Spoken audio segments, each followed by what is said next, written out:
Welcome back to Mindful Endeavors. I am your host, New Age Alchemist. So today we are joined by Darlene Amber. Really quick before we proceed with the episode, as always, I have to make sure I mentioned the quick disclaimer that we're not mental health professionals. Any topics that we talk about regarding mental health, we're talking about them from just our personal experiences and just kind of like what we've researched and other stuff like that. So we are not giving any medical advice in any shape or form. We do encourage to seek help if you need it, and I hope you enjoy the conversation. So again, Darlene, thank you for coming on the podcast. We had a little bit of a hiccup last week, but we're here today, and I think it's gonna be a good conversation. So feel free, really quick, go ahead and introduce yourself. So yeah, my name is Darlene Johnson. I'm on Instagram as Darlene Amber. But yeah, glad to be here. Thank you for having me. Yep. So we met through the fishing community.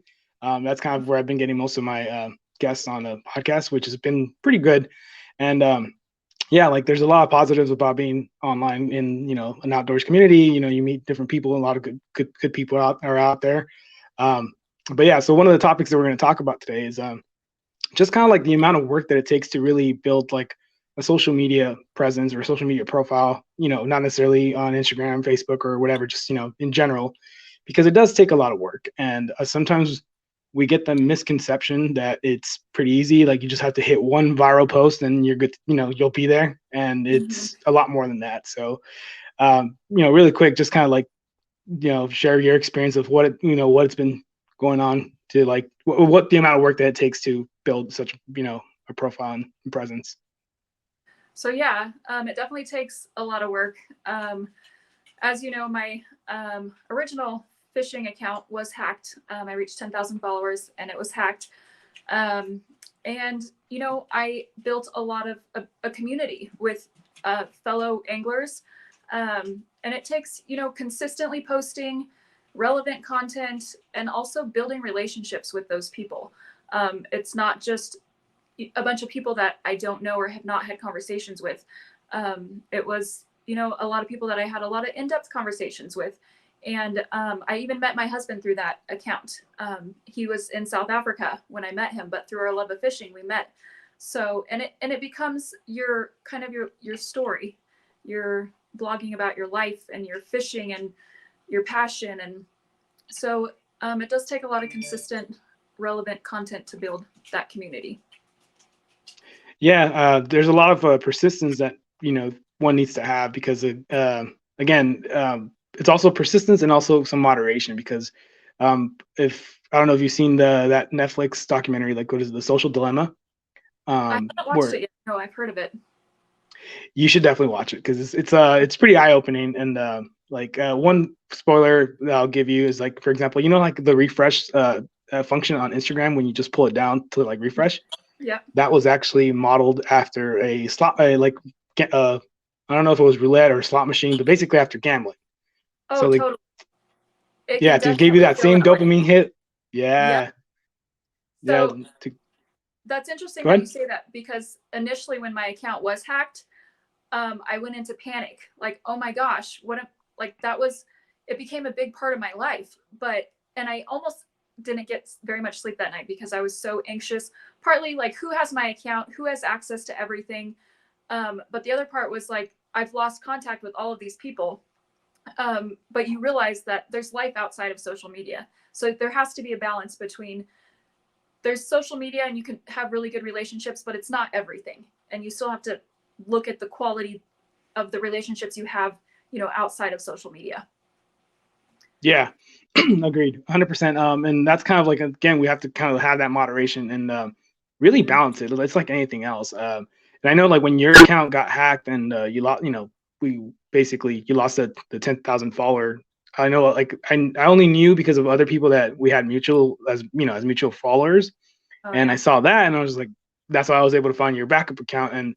And yeah, like it's really, really like heartbreaking. Like the amount of, like you said, like the amount of energy that you spend creating relationships, because you're not just like getting numbers, you're building relationships, building that interaction.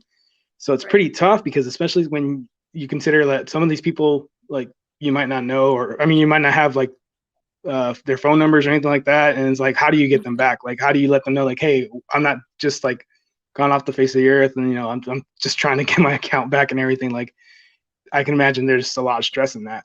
Yeah, there definitely was initially. I had to, like, again, take a step back and be like, okay, this isn't everything. The people that you did build relationships with, you can still find them and let them know what happened.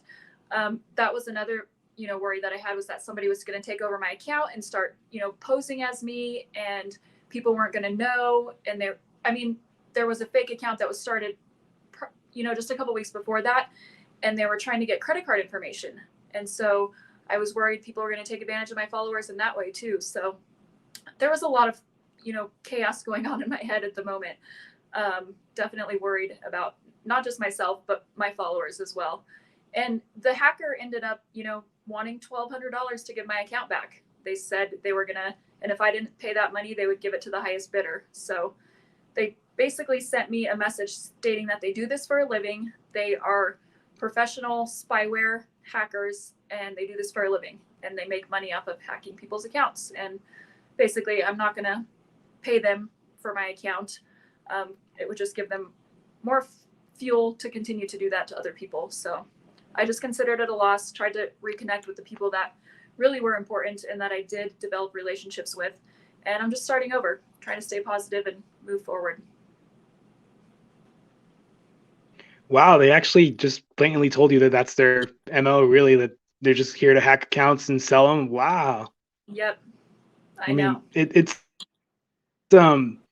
I would say, like, actually do some work, but I guess they do kind of work a little bit to try to hack people, but at the same time they're piggybacking off a lot of other people's hard work, which is kind of one of the reasons why, like, a lot of times when I get a follower that's like that purely just posts other people's content, I don't necessarily follow back, or I'll remove the follower, because it's like, to me, it's like, I personally don't like that. Like, I know other people work for their posts.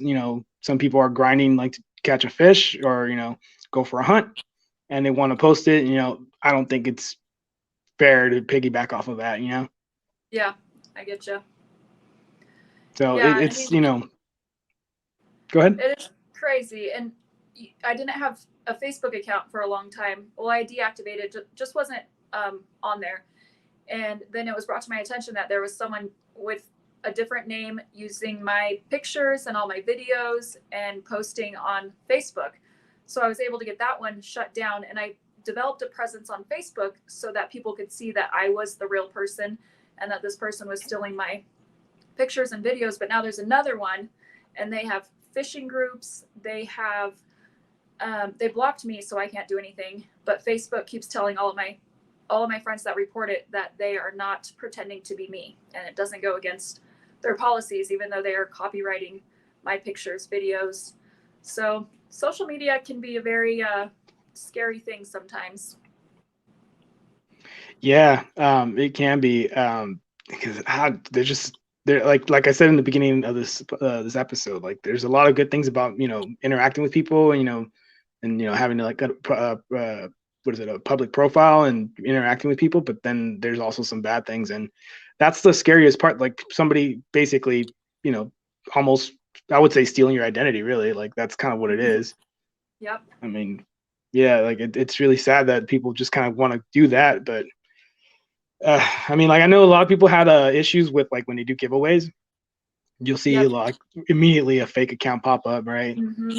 Yeah. Is that what you, like, were you doing a giveaway when you had that fake account that was created for you, or? So I was doing a giveaway, and there was some fake accounts that were wanting credit card information, and that happened. But then, like, this was next level, getting my account completely hacked and taken over. They changed my email address connected to it. So that's one thing I would say. I didn't have the two-factor authentication on my account. I didn't actually know that was a thing. So I have it now, but that's a good way to protect, for anyone who's going to be listening. That's a good way to protect your account. Yeah, and this is people that are more susceptible to, like, image and stuff like that.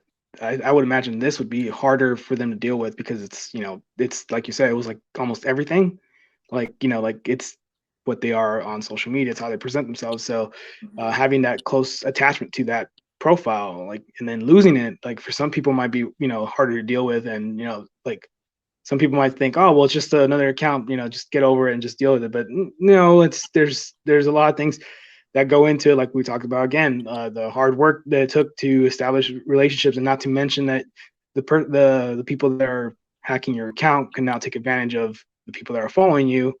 I know that there was one account, like I don't know if you ever have heard of Hannah Barron. Her like she's like the catfish girl. Yep. Yeah, like she one time she got her account. Well, not she didn't get her account hacked, but she got a what is it? One of those fake accounts created for her, and it looked pretty. Yeah, it looked very similar because it was like they'll just put like a little extra underscore or something like that. They're trying to be very sneaky. Yep. Yeah, and I got a message and I'm like, hey, she's actually like hitting me up, and then I'm like, oh wait, this is not her account. So yeah, and people can kind of like fall victim to that, so it's kind of messed up. But the reason why I bring this up though is because I think in society we do have an issue with instant gratification. A lot of people want things to yield results right away. Sometimes they're we need to play the long game for such results, like again, building the social media. That's kind of why I wanted to talk about that, because it's a perfect example as to like what you cultivate from the amount of work that you get. Like you have now good relationships with other people, other anglers that you've met, and you're very known in the community, because I'm pretty sure a lot of people know that hey, this is my situation. But it takes work. That's basically what I'm trying to say. Yeah, it definitely does take work. And one of the hardest things for me was when I was reaching out to fellow anglers and followers and people that I had built relationships with, and I was getting blocked right away. They're like, oh, another fake account, blocked. And so then I lost all contact with them. Some of them, I was able to contact through other means. But, there are some friends that I've lost probably forever because they blocked me. So yeah, that was tough. And yeah, you do put a lot of work into it, and it shouldn't be your everything. Like you're saying, it definitely shouldn't be your everything. There's life outside of social media. And part of me, as much as it sucked, part of me was thankful that it happened, as strange as that might sound, because it did put back into perspective, like, don't get so caught up in social media. It's good to have those friendships and relationships, but, remember to enjoy fishing for why you started it, and not because you have to, keep up, because you do get the pressure to kind of uphold your, I guess, the standard of what you've set for yourself on your social media. And so it becomes a little bit of a job, and I want it to be more about why I love fishing and not so much that. Yeah, I took a break earlier this year for about a month and a half, mostly because it started really because I was dealing with some health issues. But once I was done with that, like I still, kept writing out the break, just because like it felt good, like like being detached from social media. And it's one of those things where, like you said, like you got to remember why you created the account in the first place, like because it was getting to the point where like I would get like I would get lucky with like a certain post and it would do really well in terms of engagement, in terms of likes and all that stuff. But now it's like, oh well, now I reached this level, so now I got to keep trying to do my best and grind it out to keep that going. And it was just adding extra stress, because if I didn't catch a fish, then it's like, oh, I have no content to post, and what am I going to post, and all this other stuff. And it, like you said, it was just a second job, and it was one of those things where it really drained me, like last year towards the end. And that break actually, like you said, helped put things into perspective, and definitely realign my priorities. Like, okay, well, I was neglecting my health a little bit, so I definitely need to, prioritize that. And then, it's just, gotta reignite for the reason why I did it. Like one of the reasons, like I've said multiple times in the podcast, I started this because of COVID, since there was nothing else to do. So let's pick up fishing, and it definitely relieved me of like the stir crazy that I was going a little bit stir crazy just being locked home. So and you got to remember like why you started fishing and why you wanted to start sharing your content on Instagram. So that's right.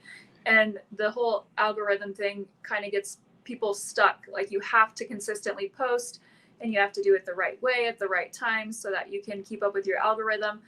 And that just, it takes from your life outside of social media because you feel like you constantly have to keep up with that. So I've also stepped back a little bit from that. And, I'll take a couple days off just not getting on because, it's peace of mind. And that's more important than keeping up with the algorithm. Yeah, and then some, definitely peace of mind is more important. And it also doesn't really help that you have like some people that like and it's not to call anybody out, right? Like if anybody listens, if anybody is listening to this at this point, but um like some people like will reach out and be like, hey, how come you're not liking my content? It's like, well, my feed is not showing it, because the algorithm is not feeding it to me. So Yeah. like I apologize. And it's like some people get really stressed out about that too. Yep, it's true. I mean, there's people that I follow and love to see their content, but for whatever reason, they don't end up high in my algorithm and I don't see their content. And then, I'll eventually end up on they'll comment and I'll go look at their page and they have 4 new posts that I haven't seen. So yeah, it definitely is a big game you have to kind of play if you want to be successful in the social media game. But there's a balance of how much time is it worth. Yeah, because you want to invest your time in productive things. If it's like you have some people that have their businesses on social media, and that's one thing because it's their business, so they have to spend a little more time. But other people that are doing it for fun, that at least like if you make it a job, then it won't be fun anymore. That's kind of the reason why me personally, like I'm struggling with for example, I do like boxing and kickboxing, and now that I'm teaching it and I've been teaching it quite a bit, Mm. it's getting to the point where it feels like a chore now. So I'm Yep. just like Yep. Anything that it becomes something we have to do, it is a chore. And we don't love it as much anymore when it becomes something we have to do versus something we just love to do. Exactly. And I mean, it's a classic what is it? Too much of a good thing is, a bad thing as well, right? Like Right. so it's one of those It's things. important. I'm sorry, what was that? Balance is important. Absolutely. And that's what I tell a lot of people that just I interact with on a personal level, just hey, make sure you balance it out. And that's kind of where like addiction kind of plays into play, it comes into play because I mean, if you're susceptible to be addicted, anything can really get you caught up in something. And it doesn't necessarily have to be like smoking or drinking. Like in this case, it's social media. Like again, we just talked about how like the little refresh feature is basically Mm-hmm. modeled after gambling. So Yeah, for sure. I mean, I've caught myself in that situation. And again, you have to step back because I'll be with family and realize that I'm like checking my Instagram. It's just out of habit. It's such a habit because of the refresh thing. And you can, see the new stuff and that instant gratification. And so I have to be mindful of that and make the decision I'm going to put my phone away and quit being distracted by it because I'm with people that I can have, a real human interaction with. yeah, that's one thing that I've been seeing. Well, I mean, I haven't seen it as much recently, but I saw it a lot maybe like a few years ago, where you would see like a social setting, like maybe like at a shopping center, things like that, and you would see people like hanging out, getting stuff to eat, and then all like if it's like a party of 4, all 4 of them are on their phones. Yep. Yep. It's a real thing. Yeah, and I've had that interaction with a friend that because we used to be very close. We used to live in the same state, and then when she moved, and then whenever she would visit, she would be on her phone the entire time that we're hanging. I'm like, dude, like I'm like literally carving out time for you, and you're just Yeah. spending it on your phone. Like I had to like call her out, and she ever since then, like around me, she never really got on her phone, but she still did it with other people, and I'm just like, come on, like seriously. Yep. And sometimes you don't realize you're doing it. It's such a habit. And that's why I say you have to really be mindful of it and be like, wait a second, I'm with people that I can be having, this human interaction with versus being on my phone for that instant gratification or likes or latest post or what's happening. So it's definitely important to be present.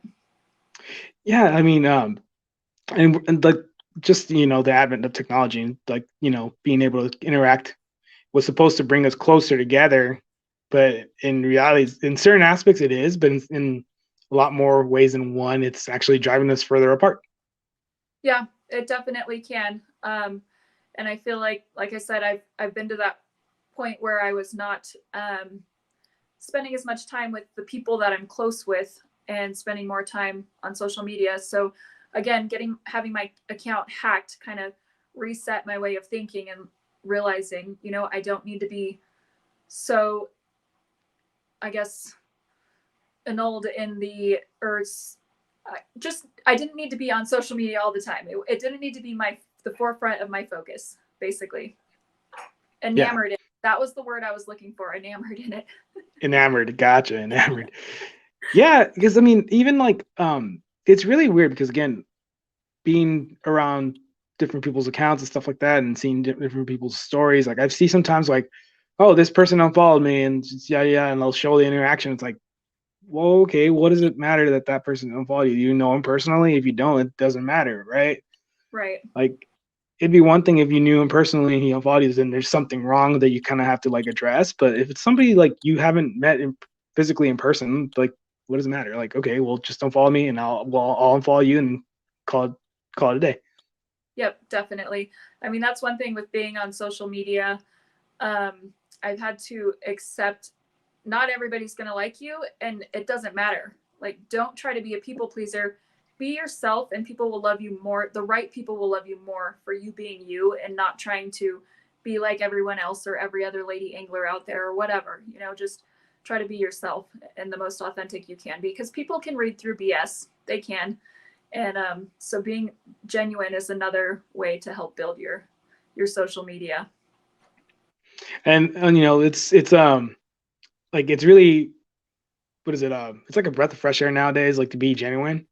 And sometimes being like, well, actually not, I wouldn't say sometimes, like, but like when you're a truly like genuine nice person, even if somebody for some reason wants to turn off your light, like, because it's so bright, like, it makes them look bad, like, really, right. Like, it reflects their character, not yours. So yeah, and and you have to worry about, like, you don't have to worry about like, oh, how do I deal with this in terms of like PR. Well, you don't have to, like, you're the way you carry yourself will speak for itself. That's right. Very true. So, yeah, and it goes, without, I mean, it carries in a lot of different things, like whether it's work or just playing sports, things like that. Like, I've noticed that definitely carries over. Yeah, it just makes it a lot easier because you don't have to worry like trying to be this next person that you never even met. And like, why don't you just be the first you? Like, it's a lot easier. Yeah, I mean, we can always work to improve ourselves, but just being okay with yourself and knowing that people aren't always going to like you and people will unfollow you, and it's fine. You're not out here to please them. You're just doing what you love and trying to share it with whoever wants to be a part of it. Right. Like, I saw, so recently, since now we're kind of changing the topic into fishing, recently, I started getting into carp fishing. Right. And like, I've been seeing some not hateful, like really malicious, but just kind of like throwing shade at certain people like that do the carp fishing, because it's like, oh, it's not as challenging as like a smallmouth bass or a largemouth bass and stuff like that. But it's like, I'm like, I don't even take it to like any offense whatsoever, because like the carp fight really, really hard and it's just crazy. And it's one of those things where I don't get caught up in it, but I've been fishing for carp and it's been pretty fun. It's fun. I mean, in South Africa, where my husband is from, and a lot of other like the European countries, they carp fish and they have carp tournaments. And I would say it takes skill. Carp are they can feel movement more than any other fish from what I've read.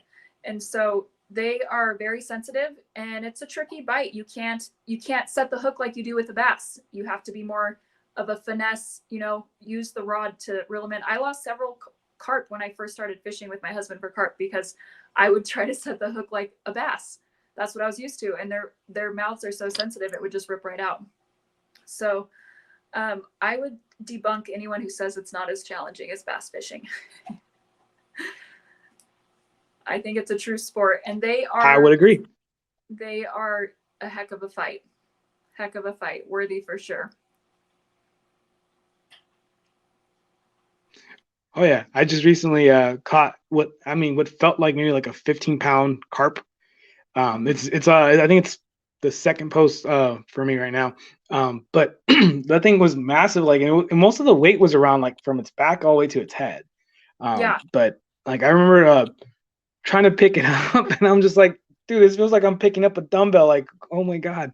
they're big. Yeah, they can grow really big, and they, like I said, they're really fun. I have a heck of a time. Well, first of all, setting the hook initially, but I do have a lot of fun actually reeling them in and netting them now. So haven't done much of it lately, but I mean, I get a lot of comments too, like those are trash fish and those are so easy to catch. And I caught those in a pond on Cheerios when I was a kid, and that's cool. Good for you. But I mean, it was a new challenge for me. It definitely was, because it was different than any style of fishing I've ever done. And a lot of people say that they're easy to catch because I think almost, I mean, I would say like 50% of the bass anglers that I've met have hooked foul hooked a carp at one point in their life and reeled it in. So it's pretty easy. I'm like, no, Foul it's hook not that easy. count. Foul hook doesn't count for catching a carp. No, it does not. And like you were talking about like how they're very sensitive. So the mouth is really like they can sense a lot of things from their mouth to a point where like if they feel the hook, even the tiniest like steel or metal of the hook, they won't touch it. Spit it right out, or they'll spit it right out. Like they'll suck it in and then spit it right out before you even have a chance to to reel it in. Don't set the hook. Yeah, that was my first mistake too. When I first had a carp bite, I tried setting the hook, slipped out. The second time I got a carp bite, I was reeling it in, but then I lost tension because now I was worried about setting the hook, right? So now I didn't keep the tension on the rod, and it it slipped right out. But now like when they're what? Tricky. Oh yeah, absolutely. They're definitely tricky. Yeah, like once you get them on, like my friend, we went he and I went fishing this past week, and he was having such a hard time keeping them on the hook, and I was catching carp after carp after carp, and like because at that point I already like knew like the amount of tension that it needs. All I really need to do is lift the rod. I don't necessarily have to set the hook. I just lift the rod, keep it up, and I'm good to go. Nice. Yeah.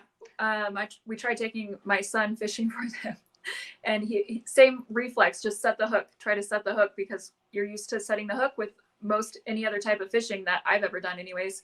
And this was just a different way. So it kept, again, the hook kept coming out, basically. He kept losing the fish.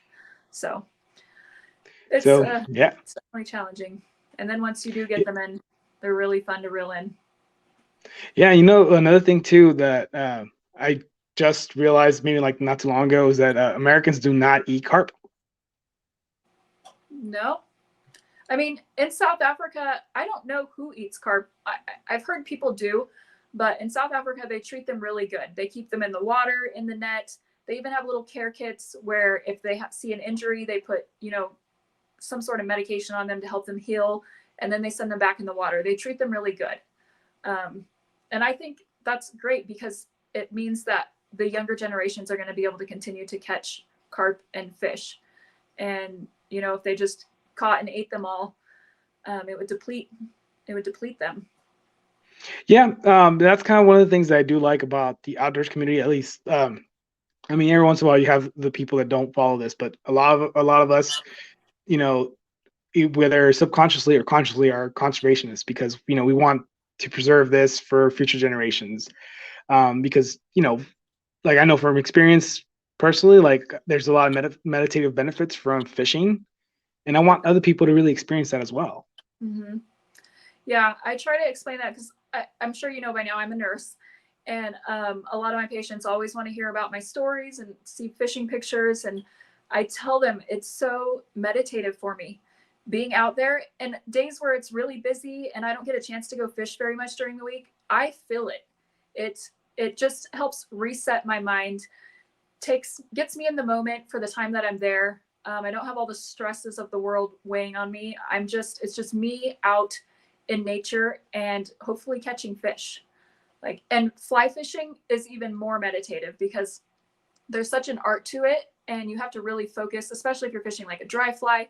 You have to really focus, and so your attention is definitely on being in the moment. So for me, it is very meditative. fly fishing is something I'm definitely trying out next year. That's one of my, I guess, New Year's resolutions for next year is to Nice. try fly fishing and try tenkara fishing. Try both of them. Okay, yeah. So I've never used a tenkara rod, but I mean, it's essentially the same thing, only easier, I guess, because you don't have to cast. It's more of like just flipping the line out there versus having to cast it. yeah, it's like more of a fixed line too. So Yeah. I'm kind of interested in how that's gonna play out. Like, because I just, like now I'm like in this weird limbo where it's like, should I set the hook really, really strong, or should I just kind of just finesse it a little bit? Like, and I don't know how the tenkara, like, or even the fly fishing rod is going to be like, in terms of that aspect. I hope it's somewhere in the middle. But Yeah. yeah.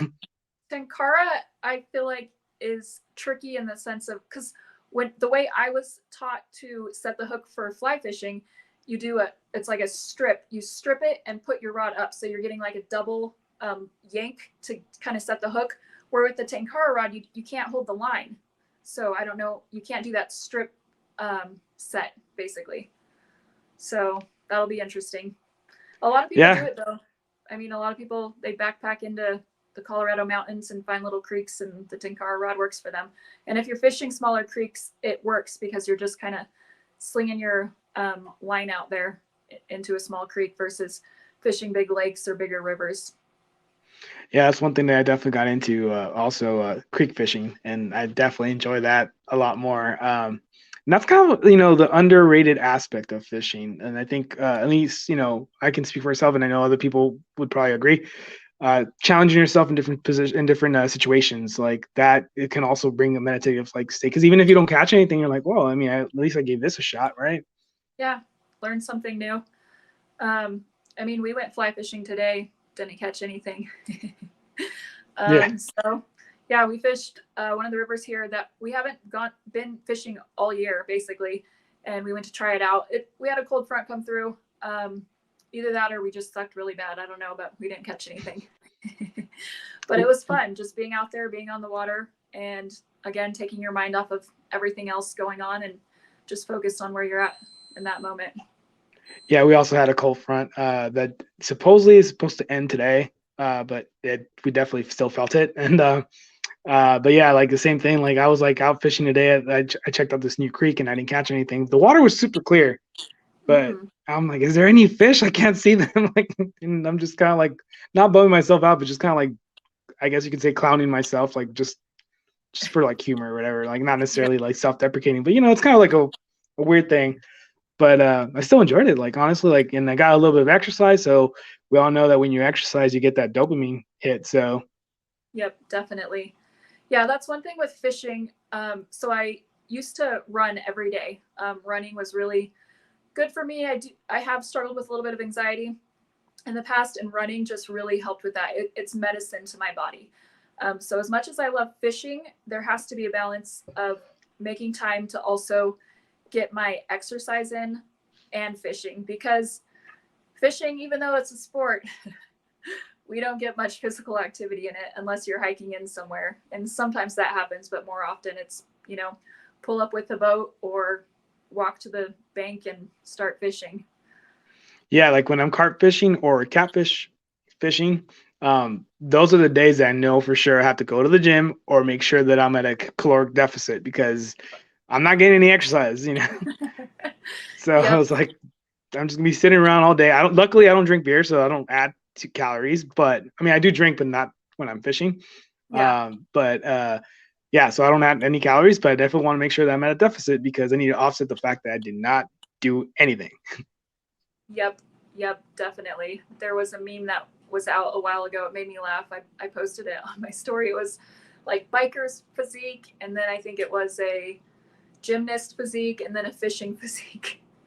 Yeah, the dad bottle was a fishing physique. I remember seeing that one. Yeah, that's funny because I mean it's exactly right. Like let's be honest, like if you're not careful, that can happen. Yeah. So to that.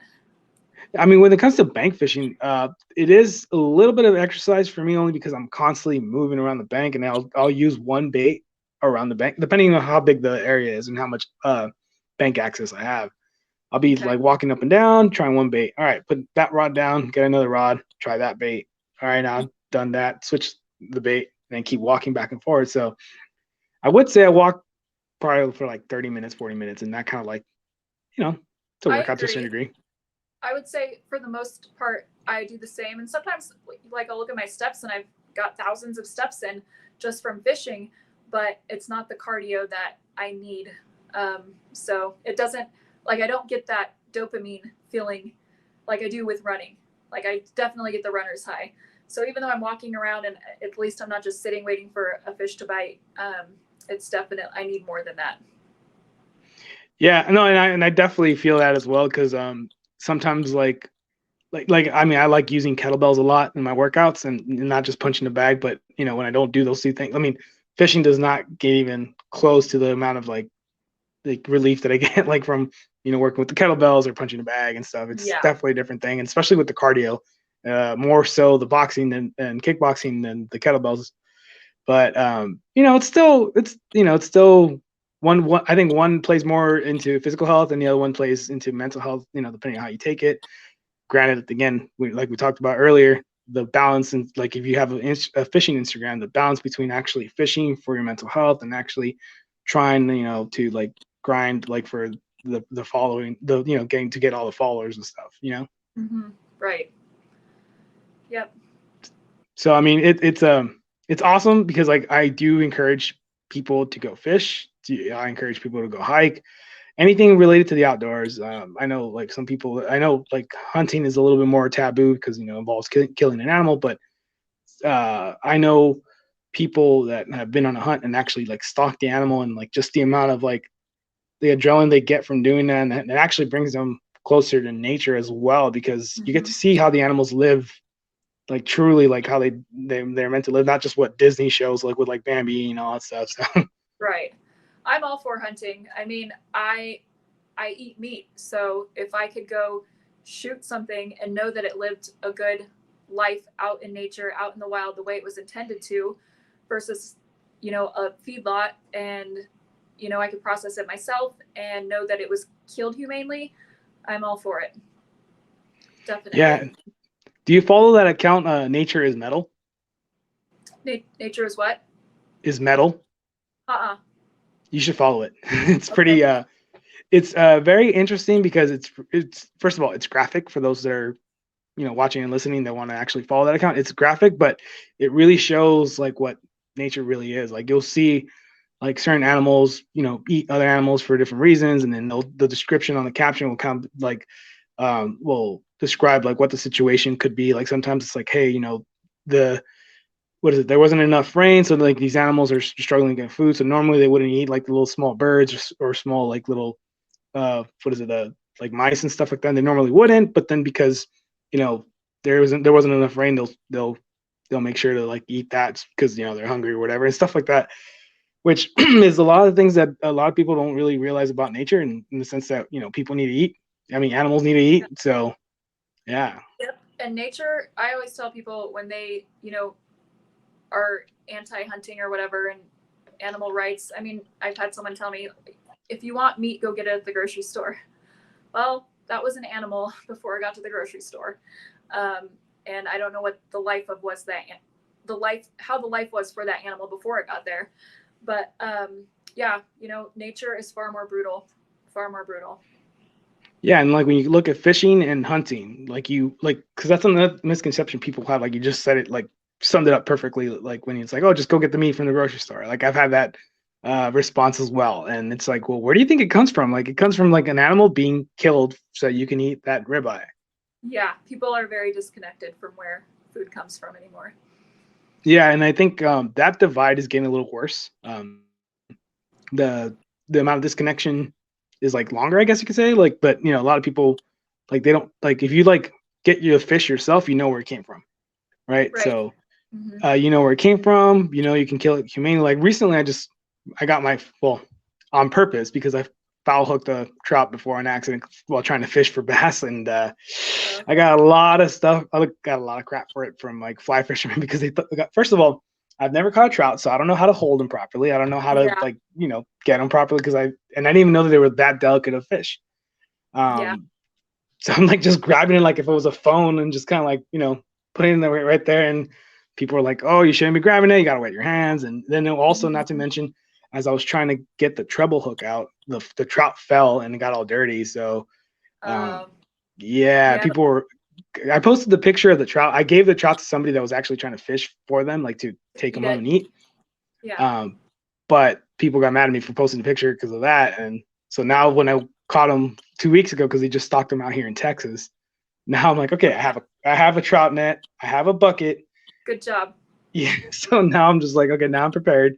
I mean, But it's one thing fly fishermen don't always take into the account, or people in general don't always take into the account that some people do eat their trout.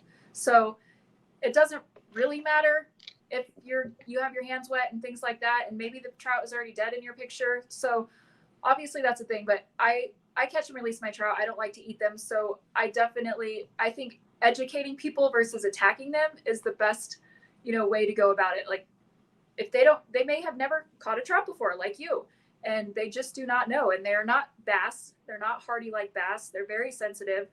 And so just teaching people versus just lashing out and attacking them. So yeah, and then I'm sorry, go ahead. I was just going to say, I've been considering doing a YouTube channel just to teach people those simple things, not to be, lashing out or making them feel bad about it. But if you want to catch trout and you want to be, a conservationist and release them so that they can survive, this is how you do it. You know what? You should definitely do that because when you look at like different, I mean, at least from what I've seen, because I do my research on anything that I want to get into first, right? When I looked at fishing, you'll like somewhere in a fishing video, like on how to do a specific technique, like you might find a golden nugget where like they'll basically say, okay, this is how you handle a bass. Do not make sure that their tail is like behind their head, make sure it's like all vertical, like they'll go over that, but it's like embedded in the video.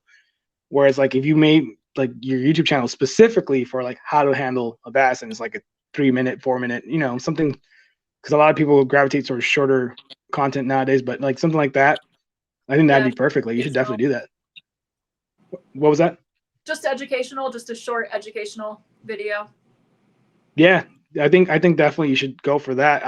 Because again, like people are impulsive. I'm guilty in certain situations where I'm impulsive as well. Like if you see like me holding the trout the way I held it with all the dirt on it, people were they just look at it, they don't read the text, where in the text said I accidentally caught this trout. I wasn't trying to go for trout.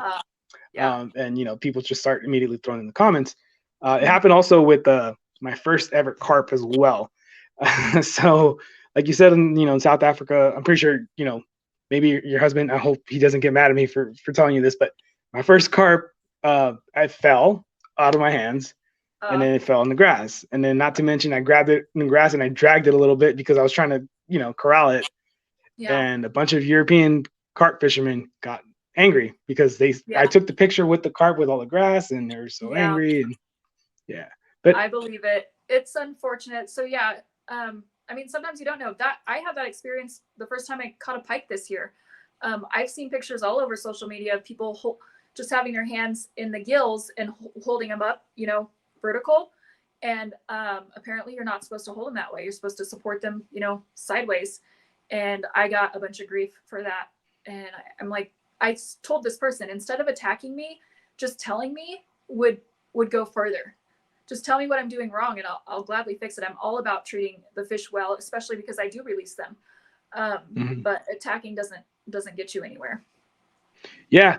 And regarding the carp story that I just told you, like I did have one comment that actually did do that. Like did actually, I mean, it was a little snarky, but there was some education in that comment, because they were just like, yeah, just shouldn't be.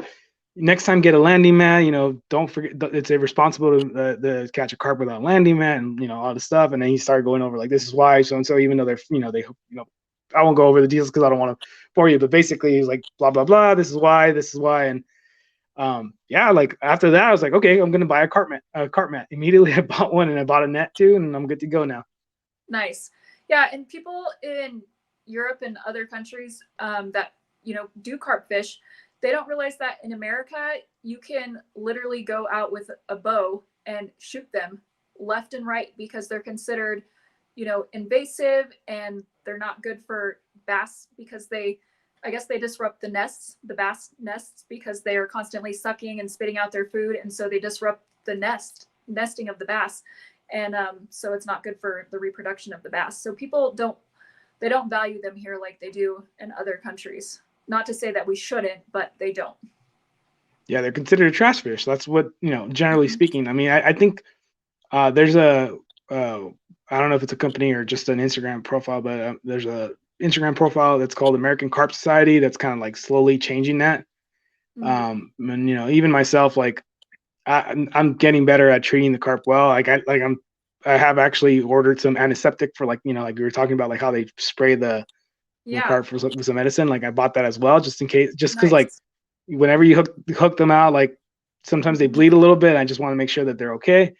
And but a lot of people here in Texas, they use the carp for gar bait. Right. Yeah.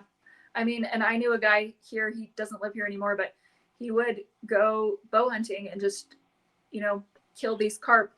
He loved the thrill of it, but they just, Parks and Recreation told him, just throw them on the banks. Like we don't need them here. Just shoot them and throw them on the banks. So, I mean, I was pretty sad. If I saw carp anywhere, I definitely wouldn't tell them where they were because I didn't want them to go clear out the waters. But, I mean, it's totally legal.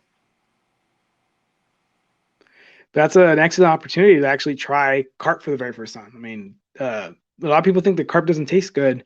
And like, I know I've seen Italian cooks that, have prepared carp dishes, and it looks pretty tasty, to be honest. Just it's really bony. So you kind of have to like pick away at the flesh.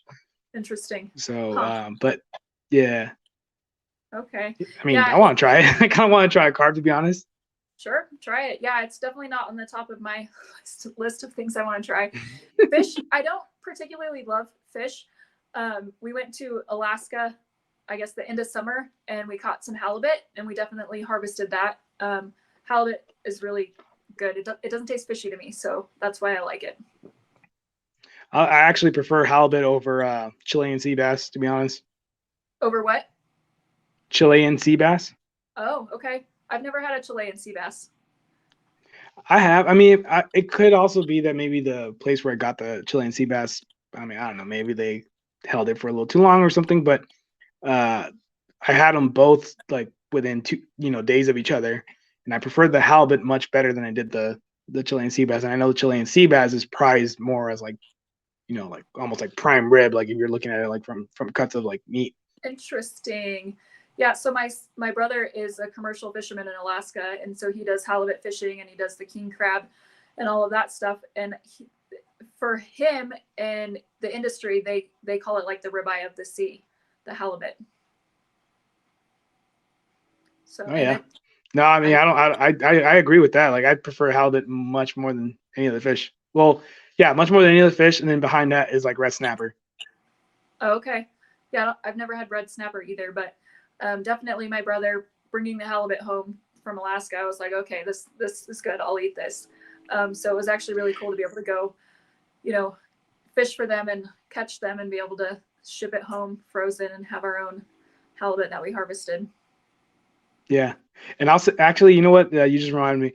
So with the 2 trout that I caught recently on purpose, because I had a girl show me how to trout fish, since she has more experience with that as well. I mean, than me. So I got to send you a post that I recently made where I tried filleting the trout, and it did not go well. That was my first time filleting trout. Okay. Yeah. Luckily, nobody. We all start somewhere. Yeah. We all definitely start somewhere. Luckily, nobody was really a jerk to me. Everybody kind of just found it like funny. Yeah. There was one comment that was like, it was weird. The comment first, like he commented twice. This profile commented twice. The first one was because I basically put like, oh, my skills suck, but hey, do you have any trout recipes? And this guy put, you gotta cook them whole with this. And then he commented again saying like, don't quit your day job, by the way. You will never be a surgeon because, obviously, like, and I was like, what? Where did that come from? Like, you were so constructive in one post, and in the next one, you were so destructive. Like, what the heck? People, too much time on their hands. Yeah, like, you could have just started, like, that comment that you made the first time, That's it. You don't need to put another comment, and then you get that person still did. And I mean, I think it was definitely an account that doesn't follow me, but yeah, it was kind of interesting. It is interesting how sometimes you'll admit your faults and then people just like attack you for it. I'm like, okay, I'm being humble enough to admit that I don't know what I'm doing or I'm not perfect at this. It's not an opportunity for you to go ahead and attack me and make me feel worse about it, right? But people, like I said, too much time on their hands, and it's usually people that are not too happy with their own lives that try to attack others. Yeah, I mean, I would definitely say the same about certain types of accounts that engage in like what I just described. But you know what? Like, I'm looking forward to catching more trout. I think the season ends the beginning of March, I believe. Like that's when the last stocking takes place. Okay. But I want to like, okay, so now that I know and people gave me recommendations on how to cook it, now I know how to cook it because I actually do like eating fish. Okay. I eat salmon, and I know it's not popular, but I also eat sardines a lot. So that's Yeah. something that's pretty staples in my diet because of the omega-3s and all that stuff. Uh-huh. Good But I want calcium to, with the bones. oh yeah, the calcium. Yeah. Yeah. And I mean, I don't know why people are so afraid of sardines, to be honest, because like they really just, just a stronger tuna flavor. So they'll eat tuna, but they won't eat sardines. It doesn't, for me, it doesn't really add up. My dad, I grew up fishing with my dad, and my dad, I mean, back in those days, they didn't catch and release anything. They caught and ate everything. And I would eat everything with my dad. If he caught it, I was eating it with him. But now that I'm a little bit older, I don't eat all of those things. But my dad loves sardines. But for me, I think it's just getting past that their heads and everything is in there versus just a fillet, a tuna fish fillet. Yeah. I mean, if you get them canned, they come in fillets. So at least, there's that. Okay. Yeah. I thought I remembered The my only, dad eating them and they were whole. And so that's the vision I have in my head. well, I've ate them whole too. Like don't get me Okay. wrong, I've ate them whole too. I've ate sardines and mackerel whole. Well, maybe not mackerel. Mackerel is a little bit different, but but almost whole. And yeah, like I mean, people are like, "Oh, that's gross. Like, why are you eating sardines?" I'm like, "Do you eat tuna?" Yes. You know that tuna eats sardines, right? Like, oh, okay. Well, I'm still not gonna try sardines. All right, fine. Don't try. Don't try them then. Yeah. It's So definitely, I mean, they don't smell bad. Like my dad would get them in mustard sauce and all these funny things, and they always smelt good. It's not like it smelt super fishy or anything. I couldn't get past. I remember seeing their heads in there; they were whole, and I was like, nope, not for me, Dad. yeah, no. The one thing I can't get past when it comes to canned sardines is like, so they're packed. The ones I get are from Costco, and they're packed in olive oil, and I Oh. think the olive oil is rancid. So that kind of, yeah. So what I had to do is actually clean them off, and then or do my best to clean them off, and actually put better olive oil, and kind of that made it a lot better. Oh my god! Like the first time I just ate them right out of the can, I'm like, why do these taste so gross? And then I ate the actual whole sardine, like the fresh one, and I was like, these do not taste the same. And like, that's kind of where like it hit me, like, oh, it's the olive oil. It's probably just been sitting there for a little while, or it's probably like low quality olive oil. So Interesting, huh? It's a rough experience. oh yeah, I've tried a piece of liver raw. That was a even more of a rough experience. That was kind of weird. Liver. Yeah. Yeah. The texture of liver is really weird. Like it's just a really weird texture, especially when you're eating it raw. So Yeah, I can't imagine. I've never eaten liver. I've smelt it being cooked, and it has a real strange smell. So I was like, yeah, that's not for me either. yeah, that's a hard pass. Yep, for sure. In South Africa, it's like a tradition for them when they hunt, and it's their first hunt for, I believe it's a specific species. They eat the raw. They have to take a bite of the raw liver. I told my husband I will not be hunting with you in South Africa if that's what I have to do. Yeah, I get that because I think one of my friends said the same thing about a hunt here because he grew up in New Hampshire and he was telling me like, yeah, whenever so if we go hunting for because he was trying to get me into hunting, so if we go hunting for deer, the tradition is you got to eat the part of the liver raw. I'm like, what? Interesting. I didn't know that was a thing here too.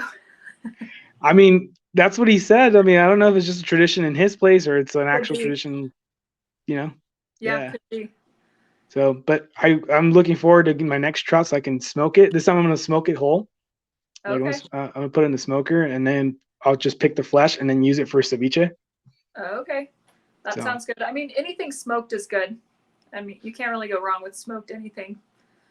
yeah, I mean, like so people here in Texas don't like eating hogs that are like over 100 pounds or even over 120 pounds, Huh. which is weird to me because it's like that seems kind of counterintuitive because a hog is basically like, a boar is basically a pig and we eat giant pigs, like, we Right. raise them to be big and fat and we eat them. Yeah. It didn't translate well to me, but I'm just like, I just tell, they're like, oh, it's not good eating. I'm like, dude, like just throw it in the smoker long enough. Anything will be good Uh, eating, yeah, for sure. Yeah, my brother was telling me for halibut, when they catch so the size that we were catching in Alaska, they weren't very big, but they're called chickens, so they're the smaller ones, and apparently those are the best eating because the bigger they get, the more susceptible they are to parasites and things like that. So the younger ones are the better eating ones. So we did good, even though we didn't catch monster halibut. Those were the best ones for eating. Yeah, but I mean, the parasites, you can cook them off and you're good to go, especially if you smoke it too. True, but I'd rather not cut my fish open and see a bunch of worms. That is also true. That is also true. I'd rather not as well. Uh, well, so we're approaching our last 5 minutes. So is there any final points that you want to reiterate or go over, or anything you want to say to the audience?